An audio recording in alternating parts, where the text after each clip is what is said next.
뇌의 작동 원리에 대해서 조금 먼저 시작을 하고 이야기를 넘어가도록 하겠습니다. 그 뇌는 여러분 다 아시겠지만 우리가 일상생활을 하는데 거의 대부분은 의식적으로 행동을 하지 않아요. 우리가 의식적으로 내가 밥을 먹고 의식적으로 회사를 가고 의식적으로 뭘 한다 이렇게 사람들을 하고 있는데 이 자체가 착각이에요. 그 의식적이지 않고 소위 말해서 비의식적인 행동이 거의 대부분이다. 우리가 비의식의 아버지라는 사람이 뭐 윌리엄 해밀턴, 윌리엄 카펜터, 레이 콕 이런 사람들은 이제 우리가 적응 무의식 이렇게 이제 말을 했는데 그 비의식의 아버지라고 불리는 사람들이에요. 한번 내가 예를 들어 보겠습니다. 우리가 보통 아침에 출근할 때 차를 몰고 가잖아요. 차를 몰고 갈 때 사람들은 의식적으로 차를 몰고 간다고 착각을 하고 있는 거예요. 그게 아니라 차를 몰고 갈 때 어느 근육을 어떻게 쓰고 뭐 그걸 다 의식하고 가나요? 절대 그럴 수가 없어요. 그냥 가는 거예요. 그리고 심지어는 딴 생각해요. 딴 생각 한참 하다가 근데 갑자기 앞차가 확 끼어든다. 옆차가 확 끼어들면 그때서야 브레이크를 딱 밟습니다. 밟아서 이야 이게 뭐지? 저 사람 뭐 하는 거야? 이렇게 그게 드디어 그 의식 속에 떠오르는 겁니다.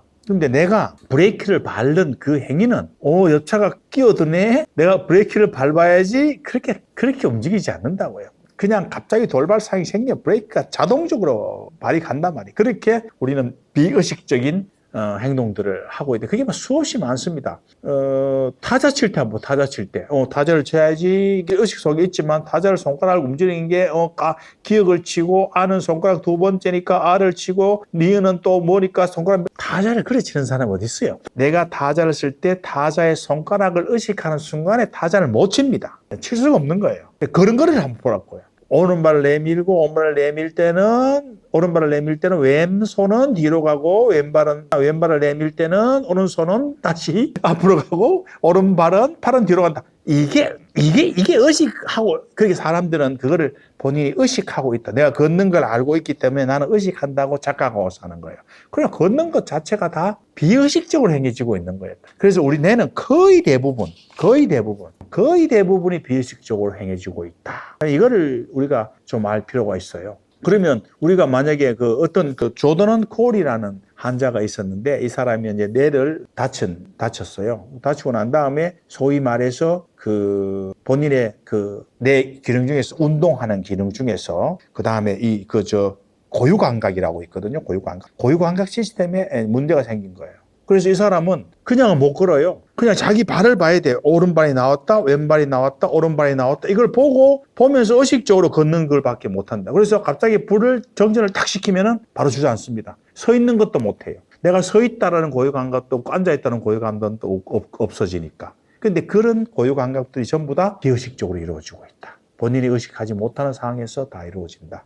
굉장히 재미있는 이야기가 있잖아요. 어떤 이야기가 있는가 하면 개구리가 보니까 지네가 이렇게 걸어가고 있는 거예요. 그런데 발이 막 너무 많은 거예요. 와, 저거 발은 도대체 어떻게 저렇게 걷지? 그래서 개구리가 지네한테 질문을 해요. 지네야. 니는 도대체 발이 움직이는 그게 순서가 어떻게 되니? 라니 하니까 지네는 그냥 의식하지 않고 그냥 잘 걸어가고 있었는데 갑자기 물으니까 그래? 나는 첫 번째 발이 앞에 가고 두 번째 발이 뒤에 가고 세 번째 발이 가고 네 번째 발이 그 발이 엉켜가지고 이제 똘똘 말렸다라는 그 재미있는 이야기 있어요. 그래서 우리가 그렇게 이게 인도의 우화에 나오는 이야기인데 우리가 의식하는 순간에 오히려 인사는 안 된다고요. 피아노 치는 것도 마찬가지고요.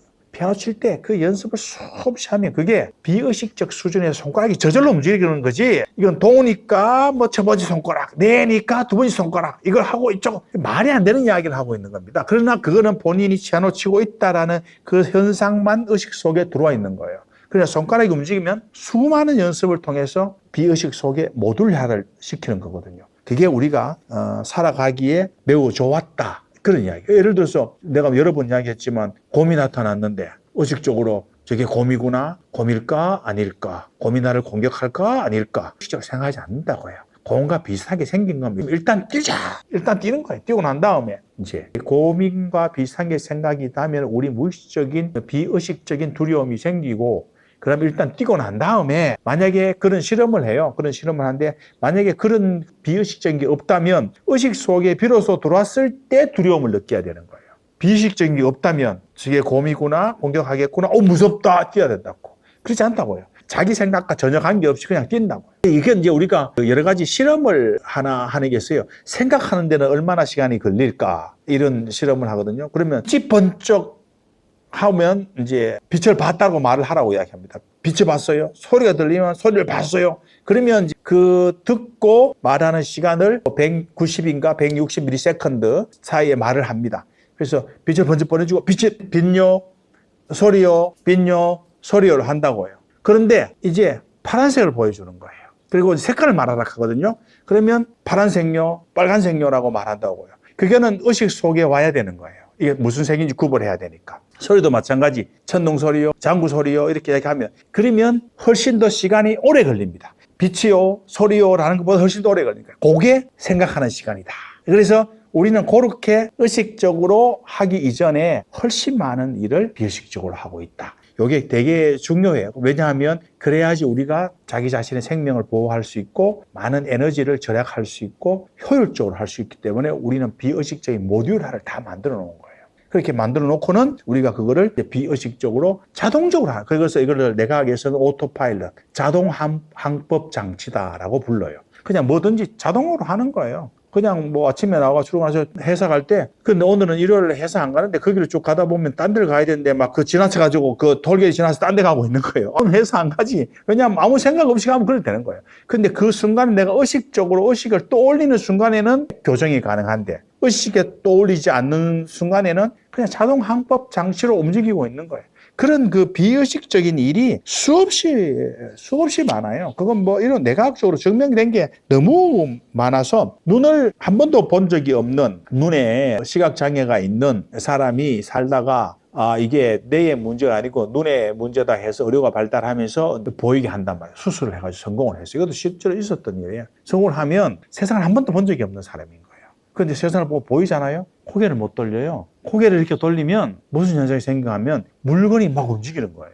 이렇게 돌리면 물건이 일로 가는 거예요. 이렇게 돌리면 물건이 막 이쪽으로 지나가는 거예요. 그래서 다시 비의식의 모듈화를 배워야 합니다. 배워서 교정을 해야 돼요. 근데 보통 사람들은 고개를 돌리면 다 이 물건이 안 움직인다고요. 왜냐하면 자기도 모르는 사이에 무의식적으로 비의식적으로 내가 이미 교정을 딱 해서 보여주는 거예요.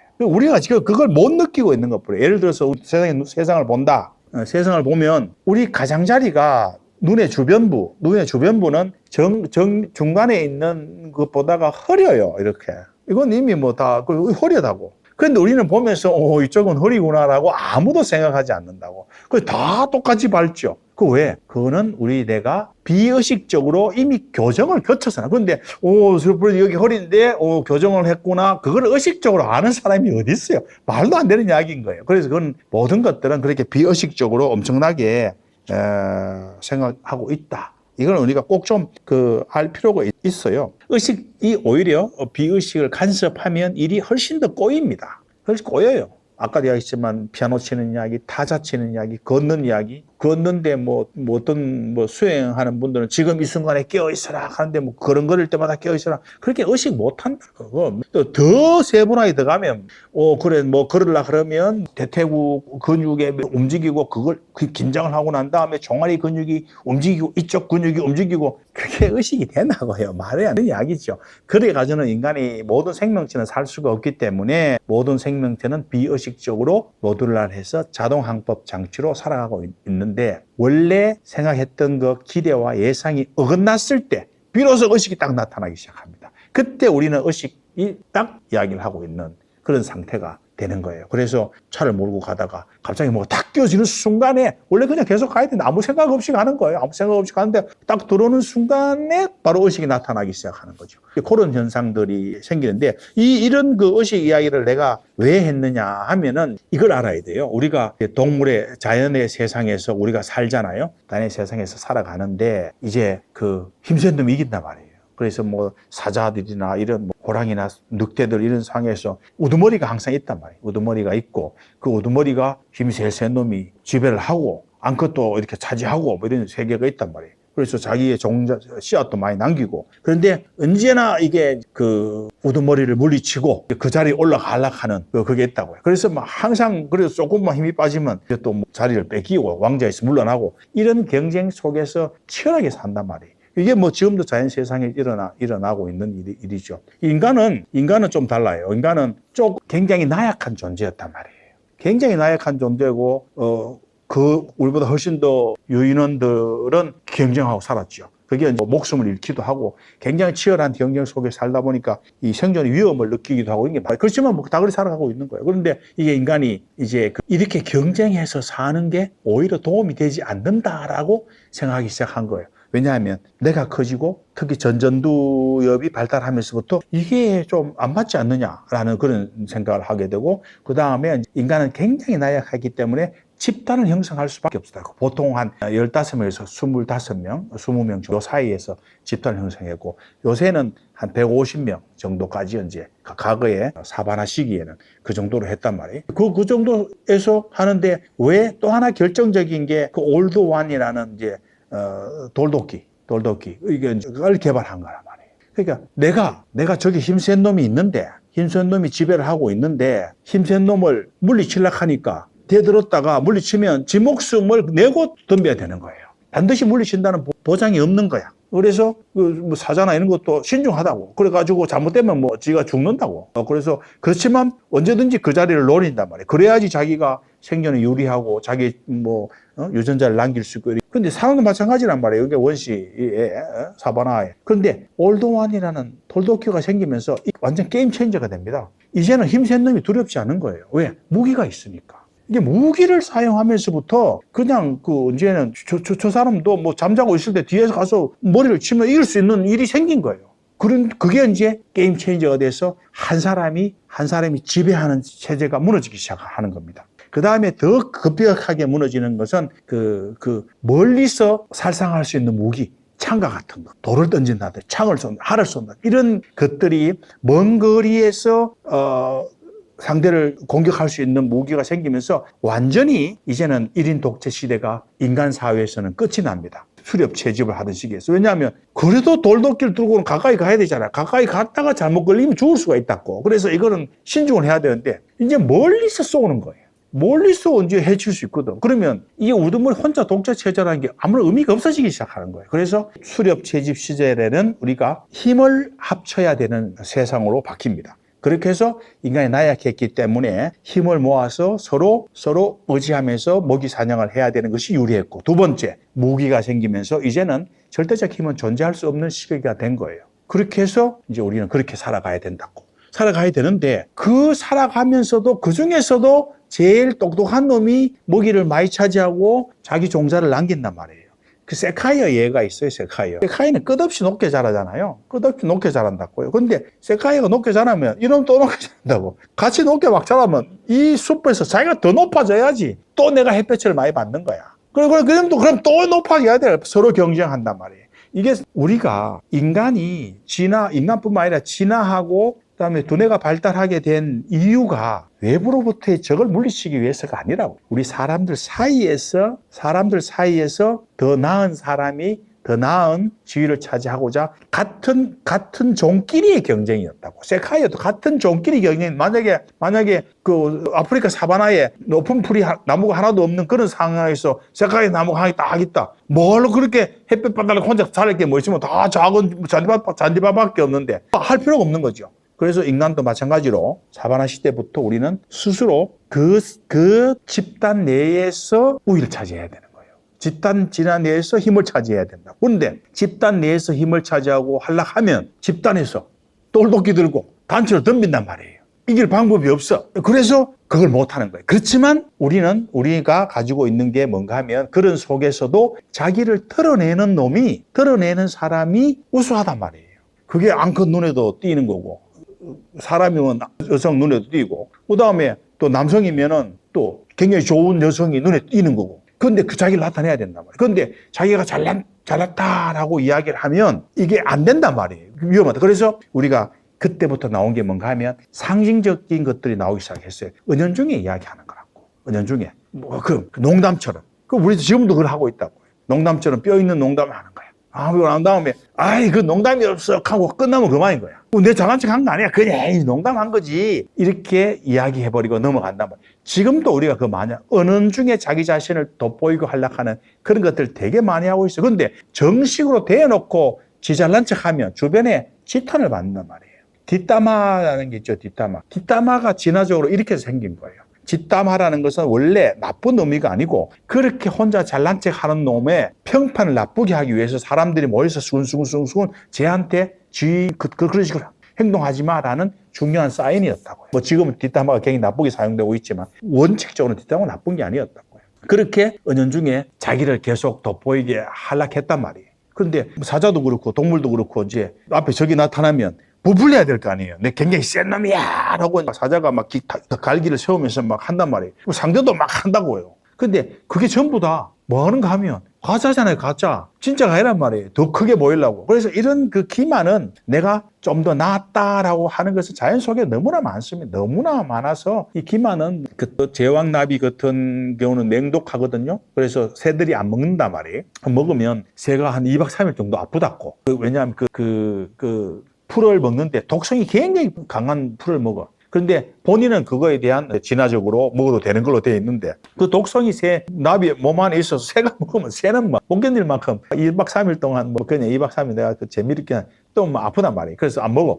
그래서 그 제왕나비는 새들이 아무리 많은데도 뭐 유효히 날아다닌다고. 왜? 아무 필요 없거든. 뭐 너 날 잡아 봐라. 새들도 교육이 됐거든. 그러니까 일반 나비가 그 제왕나비의 몸을 똑같이 모양을 그냥 보면 구별이 안 돼요. 똑같이 합니다. 요 놈은 그게 없어. 독이 없어. 그래도 새들이 못 잡아먹어. 이렇게 남을 속이는 게 수없이 많은 거예요. 그래서 갈기를 쏘면서 상대를 속여야 되는 거야. 내 억수로 힘센 놈이야 라고 해야 되는데 그게 속이는 게 들키면 죽는 거야.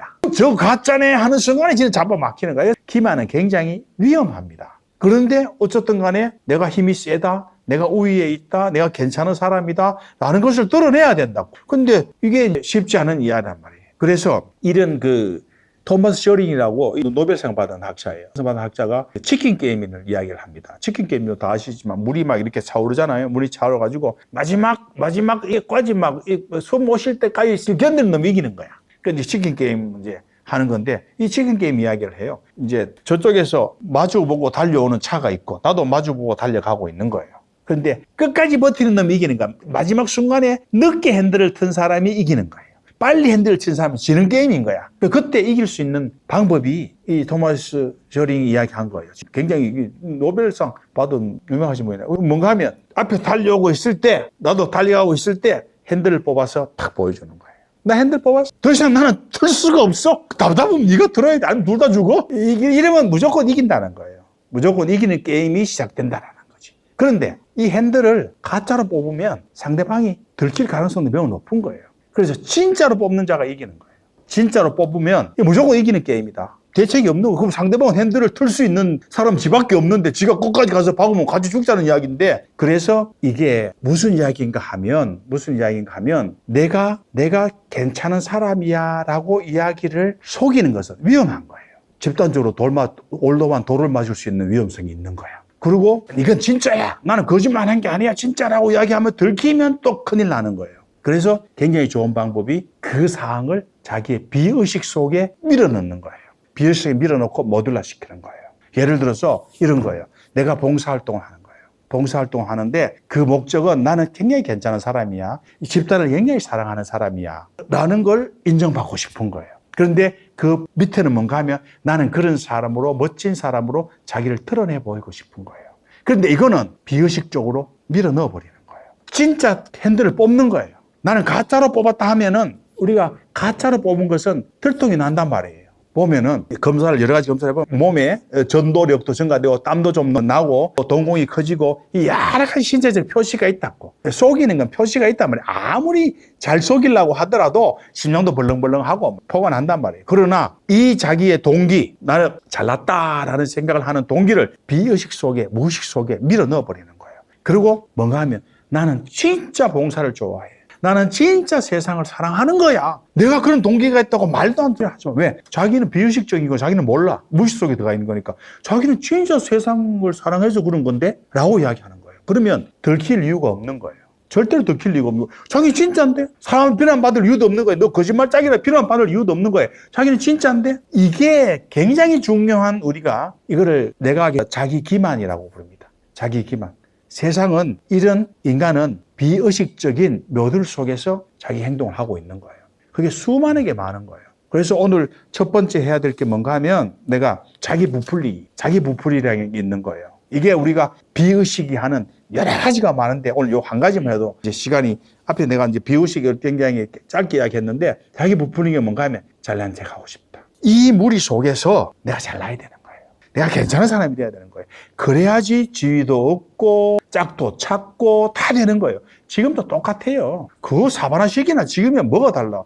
다 뭐 명품도 왜 듭니까? 나 괜찮은 사람이야. 돈 좀 있는 사람이야. 사회적으로 인정해. 이거 하려고 다 자기 부풀리기를 그 셀프 인플레이션이라고 불러요. 용어로 전문 용어로 셀프 인플레이션을 다 하고 있다고. 자기 잘난 맛에 살고 싶다. 그런데 이게 가짜로 하면 부끄럽잖아요. 수치심이라는 게 진화적으로 그래서 생긴 거예요. 아까 이야기한 뒷담화는 응징하기 위해서 생긴 거고 수치심이라는 것은 거짓말하지 마라. 거짓말하면 들키면 인생 쫑칠 수 있다. 그래서 거짓말하고 나면 부끄러운 거예요. 내가 뭔가 찝찝하고 양심의 가책을 느끼는 거야. 그 수치심이 들도록 진화를 했다고. 왜? 그래서 그거 하는 게 별 도움이 안 된다고. 잘못하면 뭐 문제가 생기니까. 그래서 인간은 더 교묘한 방법으로 진화를 했어요. 물속에 밀어넣는 방법. 그래서 자기 부풀리기를 한단 말이에요. 잘난 척. 그 잘난 척 하는 게 수도 없이 많아요. 뭐 어떤 거? 봉사활동 하는 거, 책을 쓰는 거, 지금 여기 뉴타운에서 떠드는 거. 전부 다 대부분. 이게 진짜, 그래서 우리 석가모니나 예수님께서 하신 이야기가 진짜 세상을 사랑하는 사랑과 자비냐? 이 잘난 맛에 하려하느냐? 아무리 생각해도 내 잘난 맛에 하는 게 아니야, 나는. 진짜 세상을 하는 자비. 그러나 그 밑바닥에는 잘난 체 하고 싶은 마음이 있는 거예요. 그거를 다루지 않으면 수행 백날 해도 소용도 없고 그 의미가 없는 일을 하고 있는 거예요. 아무리 좋은 일을 해도 무의식, 비의식적 동기가 딱 받추고 있는 거예요. 그래서 끊임없이 자기 부풀리기를 한다고요. 이게 제일 오래된 자기 기만의 방법입니다. 그게 뭐 사람들한테 이런 거예요. 예를 들어서 뭐 어떤 좋은 정보가 있잖아요. 좋은 정보가 있으면 저 사람한테 알려주잖아요. 알려주는데 진짜 내가 저 사람한테 좋은 정보를 줘야지라고 알려주는 거? 근데 그 안에 동기는요. 내가 니보다 더 많이 알아. 내가 그래서 니한테 자선을 베푸는 거야. 내가 니보다 더 똑똑해. 라는 비의식적 동기가 딱 숨어 있는 거예요. 이거 벗어나는 게 해탈로 가는 거예요. 불교로 하면 해탈로 가는 거고, 기독교로 하면 천국 가는 길이라고 해요. 그 비의식적 동기를 우리가 해야 되는데, 제일 첫 번째가 이제 자기 부풀리기. 잘났다. 나 참 세상에 괜찮은 사람이다. 그래서 뭐 해요? 다 공부 열심히 하고 좋은 대학 가고 좋은 직장 얻고 돈 많이 벌어서 나 참 괜찮은 사람이야. 이거 나타내려고 하고 있는 거예요. 나는 돈 버는 목적이 그거 아니야. 나는 돈 많이 벌어서 사회에 공헌하려고 그래. 그거는 의식에 있는 이야기고요. 의식은 굉장히 작은 거예요. 왜냐하면 비의식이 먼저 결정을 하고 난 다음에 의식은 해석하는 거에 그 해석뿐이라고. 해석하는 것 뿐이에요. 그래서 어떤 게 생겼을 때 자기도 모르게 그걸 결정하는 거예요. 그러면 의식 속에 떠올라서 그거에 대해 왜 그걸 결정했는지 이유를 설명할 뿐인 거예요, 의식은. 그러니까 우리가 자유의지가 있나 없나라는 말이 나오기 시작하는 거예요. 그래서 그 자유의지가 있다 없다가 아니고 비의식이 한다라고 하는 것이 정상적인 이야기. 예를 들면 어떤 좋은 예가 있을까요? 이런 것도 있어. 예를 들어 제갈매기가 있잖아요. 그죠? 예를 들면 이게 좀 적합한지 모르겠는데 제갈매기가 있는데 제갈매기는 빨간색을 굉장히 혐오합니다. 빨간색은 적으로 생각해서 공격을 해야 돼. 그런데 그 제갈매기의 빨간색으로 제갈매 알을 똑같이 만들어요. 똑같이 만들어서 둥지에 놓으면 제갈매기는 혼동스러워요. 공격을 하려 하다가 알을 품으려 하다가 공격을 하려 하다가 알을 품으려 하다를 계속 반복합니다. 계속 반복해. 가시고기도 마찬가지예요. 가시고기도 어떤 건가 하면 수컷이 영역이 있는데 수컷 영역에다 덩치 큰 암컷을 하나 갖다 놓는 거예요. 그러면 덩치 큰 놈이 들어오니까 공격하려 하다가 자세히 보니까 암컷이거든. 가까이 가려 하다가 공격하려 하다가 이걸 계속 반복하는 거예요. 그러면 이제 그런 연구들에서는 제갈매기나 가시고기는 의식이 없다라고 생각하는 거예요. 의식이 없다. 그냥 비의식 속에 들어있는 자동화 시스템에 의해서 하는 거예요. 그런데 이게 이제 의식이 있으면 이제 알아지는 거예요. 알아지는 게 뭔가 하면 예를 들면 이런 거예요. 똑같이 인간도 그래요. 돈은 벌고 싶은데 일은 하기 싫다. 이게 딱 생긴단 말이에요. 돈은 벌고 싶은 일은 하기 이 두 개 갈등이 딱 생겨. 이 두 개 모듈에 작용을 딱 한단 말이에요. 작용하면 그거를 두 개가 경쟁을 하다가 나도 모르는 비의식 속에서 경쟁을 하다가 하나가 승리해. 어떤 게 승리하는가 하면 그래 뭐 일하기 싫다라는 게 승리를 하게 되면 그때 그거 신호가 의식에 딱 떠오르는 순간에 우리는 뭐라고 생각하는가 하면 그래 뭐 일 그럼 뭐 인생 뭐 있어 그럼 뭐 열심히 해서 뭐해 그냥 좀 쉬었다 가면 하는 거야 이렇게 이야기를 한다고요. 그런데 또 비의식 속에서 그게 아니고 일을 열심히 해야지라는 게 승리해서 우리 의식 속에서 또 오르면 우리 의식은 그것도 해석해. 어떻게 해석하는가 하면 그래 열심히 살아야지 인생은 자기 목표를 가지고 열심히 사는 거라고 또 해석을 하는 거예요. 그렇게 의식이라는 것은 비의식에서 모든 게 이루어지고 모든 것은 아니고 거의 모든 것이 이루어지고 그 다음에 그거에 대해서 결정된 것을 의식은 해석할 따름이다. 이런 거예요. 그런 식으로 우리가 인생을 살아가고 있다. 그래서 세상 속에서도 역시 마찬가지다. 세상 속에 내가 주의를 차지하고 그 다음에 세상 속에 가치 있는 사람이 돼야 되고 쓸모 있는 사람이 돼야 된다. 이런 그 비의식적 동기가 우리를 움직이게 하는. 그러면 그런 동기가 있으면 우리는 의식은 해석을 해낸다. 어떻게? 자기의 비의식적인 동기는 상관없어. 그걸 모르니까. 그래. 자기 인생을 열심히 살아야지. 한도까지 최선을 다해봐야지. 뭐 그걸 한번 해봐야지. 포기하면 안 되지라는 의식의 수만 가지 이유를 갖다 만들어내고 해석을 붙여서 그걸 한단 말이에요. 그렇지만 그 의식이라는 것은 비의식이 만들어내는 다른 사람보다가 저희가 높아지고 싶다. 세상에 쓸모있고 싶다. 요거에 대한 신호를 받아가지고 해석할 뿐이란 말이에요. 해석하고 있는데 근데 이유를 갖다 붙인다고. 그러다가 또 다른 게 들어오면 또 그것도 해석하고 이게 이제 되는 거죠. 그래서 그 쓸모 있는 인간이 된다는 게 우리가 이제 그래야지 세상 속에 진화적으로 살아남았단 말이에요. 그 집단 내에서 쓸모 있는 되고 가치가 있어야 되고 무시당하면 그 집단에서 못 살아났단 말이에요. 그래서 우리가 비의식이 추구하는 게 굉장히 중요한 게 있어요. 자기 보호.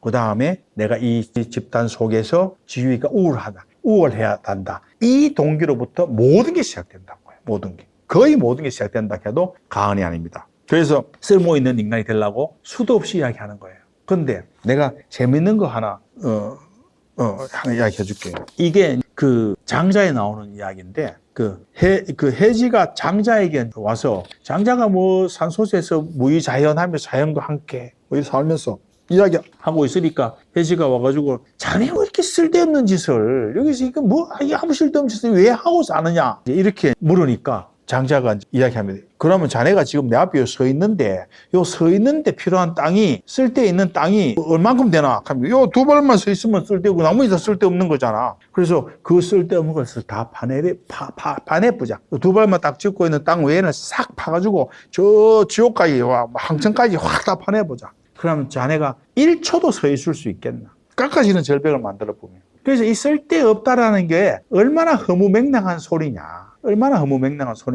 그래서 이게 우리가 세상에 쓸모 있는 인간이 되려고 돈을 많이 벌고 공부를 많이 하는데 돈도 벌고 뭐 회사에 승진도 하고 하는데 그럼 나머지 쓸데없는? 그건 쓸데없다라고 우리가 생각하고 사는 거예요. 왜? 내는 그런 쓸모만 찾으니까. 또 한 가지 또 재밌네요. 이걸 꼭 아셔야 돼요. 남백작이라는 사람이 있어요. 남백작이라는 사람이 있는데 상해 언덕에, 상해는 언덕 지명이에요. 남백작의 상해 언덕에서 논일다가 거대한 나무와 마주쳤는데 그 나무는 특별한 데가 있었다. 말 4필이 끄는 술에 천을 메어놓아도 그 나무의 그늘은 수레를 모두 가렸다. 그러니까 말 4필이 끄는 수레가 있는데 그거를 천대 그 나무 밑에 딱 매놔도 그 나무가 다 덮었다는 이야기. 그 장자가 이 뻥이 되게 심한 사람이야. 그러니까 우리가 그냥 하면 장자 뻥이 심한 사람이고 장자를 굉장히 존경하는 마음을 이야기하면 장자는 스케일이 굉장하다 이렇게 이야기를 하고 뭐 그게 같습니다. 그래서 남백자기가 말 이것은 도대체 무슨 나무인가? 이것은 반드시 나중에 특별한 제목이 될 거다. 그러니까 그렇게 이야기한 거예요. 그런데 나무를 올렸다 보니까 가지들은 다 구부러져 있고 이래가지고 석가래도 쓸 수가 없고 뭐 하고 쪽 뻗어 있지 않단 말이에요. 그 다음에 뿌리를 보니까 뿌리는 막 속이 푸석푸석 해가지고 사람 죽으면 쓰는 간을 짜기에도 뭐 아무짝에 쓸모없고 잎사귀들은 혀로 핥으면 입안이 헐어서 상처가 생기고 냄새를 맡으면 사람들은 사흘 동안 미쳐 날뛴다. 그래서 남백자기가 말하기를 이게 제목이 아니어서 살아남았구나. 쓸모가 없어서 살아남았구나. 이게 우리가 그 비의식적인 쓸모, 자기 부풀리기에 대한 그 당시에는 뭐 내과학이나 이런 게 없었으니까 그렇게 말을 못했지만 이렇게밖에 말 못했지만 결국은 지금 내과학적으로 밝혀보니까 그 쓸모 있으려고 하는 비의식적 동기로 인해서 우리가 끝없이 세상에서 쓸모 있는 인간이 되려고 노력하는 것을 신랄하게 비판하고 있는 이야기인 거예요. 그게 비의식의 노예로 살아간다는 이야기를 하고 온 거예요, 이게. 그게 굉장히 중요하다고. 그래서 제목이 된다는 건 뭡니까, 제목이? 나무가 제목이 된다. 제목이 된다. 나무를 살떡 잘라가지고, 펴를 탁 쳐가지고, 해가지고 판자도 만들어서 벽도 만들고, 숟가락도 쓰고, 죽어야 된다는 이야기예요. 죽는다는 거예요. 세상에 쓸모가 있다는 이야기는요, 지는 하나도 없고 지는 다 죽고 그저 세상에 쓸모로 살아가는 이야기를 하고 있는 거야. 제목이 되면 죽는다는 거예요. 제목이 안 돼서 이 나무는 살아남았다. 그런데 우리는 세상에 제목이 되려고, 세상에 쓸모가 있으려고, 왜? 비의식적에서 계속 그 충동을 보내고 있거든요. 그러면 의식은 해석을 붙여. 나름대로 근사한 해석을 붙여. 그래, 인생은 이렇게 열심히 하면 살아보는 거야 하면서 뭐 해석을 붙여가지고 그렇게 막 산다고. 그게 자기가 없는 삶을 사는 거예요. 자기 삶을 사는 게 아니라고. 그래서 이게 비의식의 노예로 사는 거예요. 그래서 융이 그런 이야기를 했잖아요. 비의식을 의식하지 못하면 평생 비의식을 노예로 살 거다. 그걸 너는 사람들은 운명이라고 생각하고 살아. 그냥 이게 내 운명인갑다 하고, 그게 뭐 내 인연이 이건갑다 하고 산다 이 말이에요. 옛날에는 노예가 있었다고, 노예. 노마 시대 때 노예가 있었잖아요. 노예가 시대에 전쟁을 해서 이제 잡아다가 일을 시킨다라. 일을 시키는데, 아이고, 요거는 보니까 집안 청소를 잘하네. 어우, 저거는 밭을 잘 매네. 어우, 쟤는 뭐 있겠네. 무거운 물건을 잘 옮기네. 이걸 한다고. 그런데 이제 그 노마의 귀족들이 노예를 잡아서 쓰다가 이제 뭐가 되는가 하면 가사가 기운단 말이에요. 가사가 기울어서 돈이 없다고. 그럼 뭐 요새도 그렇잖아요. 뭐 살다가 한 내다 팔아야 될 거 아니에요. 집도 팔아야 되고, 뭐 그 가사가 기우면 뭐 해야지 어떡하겠어요. 그래서 노예를 갖다 판단 말이에요. 노예를 갖다 팔면 어떻게 하는가 하면 노예에다가 편말을 주인이 써서 걸어, 목에다가. 주인이 써가지고, 요 노예는 빨래를 잘합니다. 사세요. 요 노예는 일을 잘합니다. 사세요. 요는 무거운 걸 잘 들고 옮깁니다. 사세요.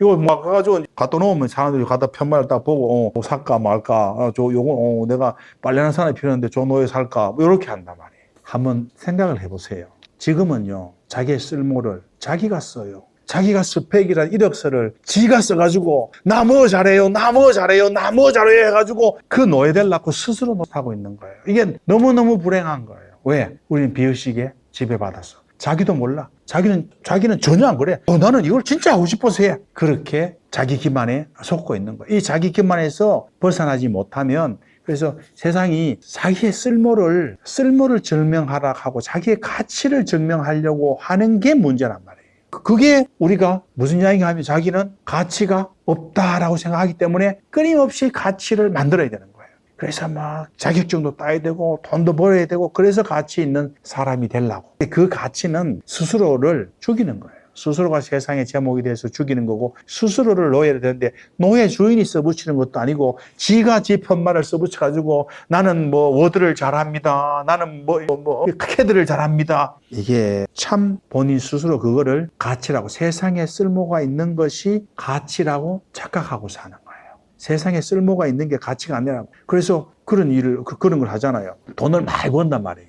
돈을 많이 벌어가지고 뭐 거부가 됐어. 돈을 많이 벌면 가치가 있을까 그랬거든. 근데 어느 날 갑자기 복사가 망했어. 그럼 가치가 갑자기 없어지는 거예요. 대기업에 입사를 해가지고 막 잘 살았어. 그래서 뭐 가치 있는 인간이 됐는데 어느 날 실직을 딱 했네? 갑자기 가치가 없는 인간이 되는 거예요. 그런 가치를 추구하고 있는 거예요. 그런 가치를. 그래서 진짜 자신의 쓸모는, 가치가 어디서 오는가 하면 세상에 도움을 주는 거예요. 내가 세상에 도움이 된다라는 생각을 했을 때 나는 가치가 있는 거예요. 이게 진짜 가치라고. 근데 나는 내가 많은 이제 분들하고 상담도 하고 강의를 하면서 느끼는 게 뭔가 하면 자기는 아무런 깜짝이 가치가 없대. 일도 못하고, 몸도 아프고, 집에 그것만 되는데, 짐짝만 되고 아무것도 못한대. 또 나이 드신 분들도 그래. 자기는 아무것도 하고 몸도 아프고 자식들한테 짐만 되고 자기는 아무 살 쓸모가 없다 한다고. 그래, 그분들한테 내가 이야기를 했어요. 지금 꼬가닥 죽으면 엄마 아버지가 슬퍼할까 안 할까? 아이, 그럼 새끼 잘 죽었다 할까? 엄마 아버지가 가슴 아파서 애 태울까? 그 존재 자체가 가치란 말이에요. 존재 자체가 가치인데 그걸 깨닫지 못하고 세상에 핵을 해야지 가치가 있는 걸로 착각한다. 그래서 내가 그렇게 이야기를 해요. 어린아이가 태어났잖아요. 아무짝에 쓸모없는 놈이고. 그 어디 있습니까? 오줌 똥도 못 가리는데. 아무짝에 쓸모가 없어요. 밥도 주워서 못 먹는데. 그 가치가 없을까요? 그 말도 안 되는 이야기라고. 그 자체가 가치가 있는 거예요. 그런데 그 자체의 가치를 못 보고 돈을 많이 벌어야 가치가 있을까라고 착각하는 거라고. 이게 문제라고, 이게. 그래서 우리는 다시 존재의 가치로 가야 돼요. 내가 그 자체로 가치가 있는 거예요. 누군가한테는 도움이 돼. 아무짝에 쓸모가 없더라도 내가 우리 부모한테는 가치가 있는 거예요. 아무짝에 쓸모가 없더라도 자식한테는 가치가 있는 거예요.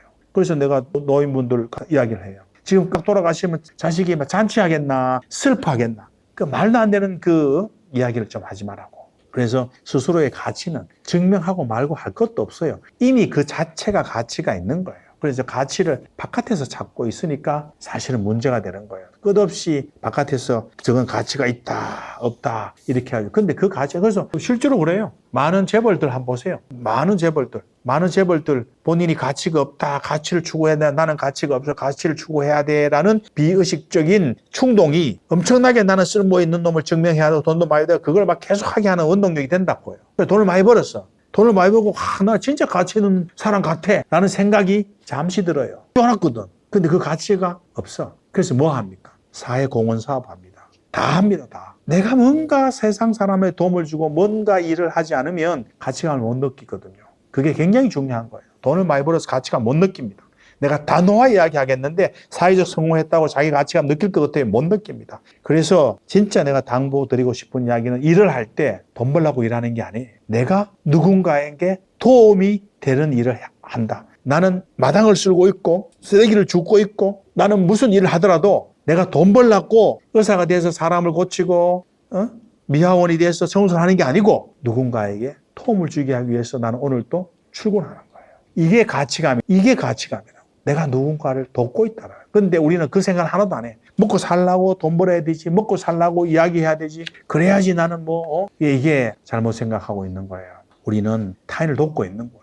타인을 돕고 있는데 자기 혼자 타인을 돕는다고 생각 안 해요. 이 일을 통해서도 모든 사람이 남을 돕고 있는 거예요. 나는 언제나 그 생각을 해요. 아침에 진짜 일어나 집 앞에 보면 청소밖에 것이 돼 있어. 이분들이 안 계셨으면 어떻게 살까 싶어 진짜로. 이 쓰리천지에서. 각 분야에서 그렇게 자기 역할을 하지 않은 사람이 아무도 없다고요. 역할이 다를 뿐인 거지요. 그 가치가 스스로 나는 의사나 변호사보다 나는 가치가 못한 사람이야. 나는 누구보다가 가치가 못한 사람이야. 스스로가 그렇게 매기고 있는 거예요. 돈을 버는 걸로 순위를 매기면 그 말이 맞아요. 나는 저 사람보다 돈을 적게 벌어. 그 말은 맞다고. 그렇지만 돈을 많이 버는 사람과 돈을 적게 버는 사람이 세상에 공헌하는 게 다를까요?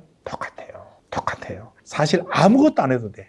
아무것도 안 해도 그 존재 자체로 이미 가치가 있는 거예요. 이미 너무너무 가치 있는 거예요. 그래서 우리가 오늘 첫 번째 그 이야기를 했어요. 자기 부풀리기. 자기 부풀리기가 비의식에서 나오는 이 자기 부풀리기에 속지 마라. 내가 쓸모가 없다라는 그 조금이라도 쓸모가 더 있어야 되겠다. 이런 비의식적인 충동감에서 나오는데 그거에 속지 말고 우리가 그 비의식을 들여다봐야 돼. 들여다보고 그 다음에 자기는 이미 가치가 있다. 무슨 일을 하더라도 청소하시는 분의 이 세상에 공헌하는 가치, 그 다음에 학교 선생님으로서 세상에 공헌하는 가치, 판사나 변호사로서 세상에 공헌하는 가치, 예술가가 세상에 공헌하는 가치 다 똑같아요. 어느 것이 더 낫다, 더 못하다 말할 수가 없는 거예요. 세상은 그렇게 돌아가요. 그래서 그런 가치를 가지고 오늘 또 살아가시길 바랍니다. 감사합니다.